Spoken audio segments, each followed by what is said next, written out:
Pemirsa, untuk menertibkan segala urusan terkait administrasi kepada rekanan, Dinas PUPR Muba berencana akan membuat pelayanan satu pintu di dinas tersebut. Hal ini sebagai bentuk transparansi Dinas PUPR terkait administrasi yang selama ini banyak mendapat keluhan dari sejumlah pihak terkait pelayanan di dinas tersebut.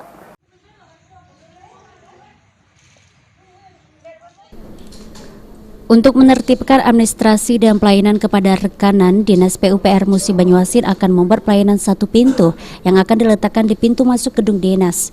Kepala Dinas PUPR Muba Mirwan Susanto mengatakan pelayanan satu pintu sebagai bentuk tertib administrasi di Dinas PUPR Muba, yang mana nantinya segala urusan administrasi baik itu pengajuan kontak atau pembayaran akan dilayani loket-loket yang sudah disediakan oleh Dinas PUPR.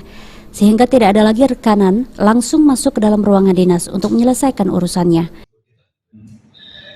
Proses administrasi yang ada, saya tidak mengatakan bahwa yang kemarin itu tidak baik, tetapi kami ingin proses administrasi ini berjalan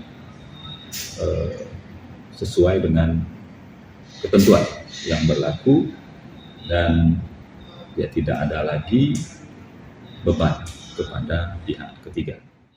Selain itu juga Mirwan mengatakan akan menghapus segala pungutan yang ada dalam mengurus berkas administrasi sehingga PUPR benar-benar bersih dan bebas pungutan.